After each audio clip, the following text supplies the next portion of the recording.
ভারত বিভাজনের সময় অর্থাৎ ১৯৪৭ সালে কাশ্মীর উপত্যকায় বাংলা বা পাঞ্জাবের মতো রক্তপাতের কথা শোনা যায়নি।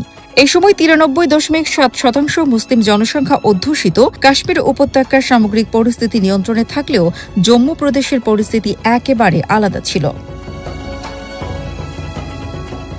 বিবিসি বাংলার প্রতিবেদনে বলা হয়েছে, জম্মুর রাজনৈতিক কর্মী এবং দৈনিক কাশ্মীর টাইমসের প্রতিষ্ঠাতা এবং সম্পাদক বেদ ভাসিনের বয়স সেই সময় ছিল ১৮ বছর। ২০১৫ সালে প্রয়াত ভাসিনের লেখা সেই সময়কালের জম্মুর একটা চিত্র পাওয়া যায়।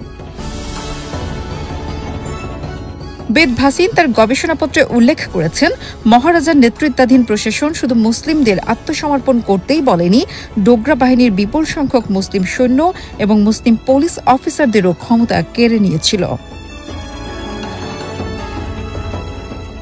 গুজব ছড়ানো হয়েছিল যে সাম্প্রদায়িক হত্যাযজ্ঞকে ন্যায্য প্রমাণ করতে মুসলিমরা অস্ত্র হাতে তুলে নেবে, তারা হিন্দুদের উপর আক্রমণ চালানোর পরিকল্পনা করছে।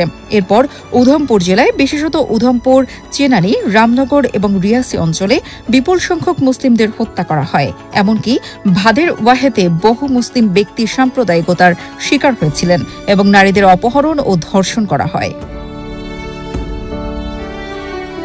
মুসলিম সংখ্যাগরিষ্ঠ এলাকার বাইরে বসবাসরত বহু মুসলিম ব্যক্তিকেও দাঙ্গাকারীরা নৃশংসভাবে হত্যা করে।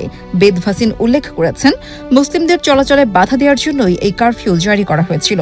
এরপর তালাব খাদিকান এলাকায় মুসলিমদের আত্মসমর্পণ করতে বলা হয় এবং শেষ পর্যন্ত নির্বিচারে হত্যার ওই ভয়াবহ ঘটনা ঘটে।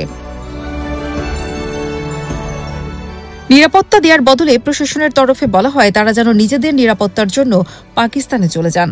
প্রথম ব্যাচে প্রায় ৬০টা লরিতে মুসলমান সম্প্রদায়ের হাজার হাজার মানুষকে বোঝাই করা হয় শিয়ালকোটে নিয়ে যাওয়ার জন্য। কিন্তু শহরের উপকণ্ঠে জম্মু শিয়ালকোট রোডের ৪টায় পৌঁছানোর পর বিপুল সংখ্যক RSS এর লোক এবং শিখ উদ্বাস্তুরা ওই গাড়িগুলোকে নিজেদের কবজায় নিয়ে নেয়। গাড়িতে থাকা ব্যক্তিদের টেনে বের করে নির্মমভাবে হত্যা করা হয়।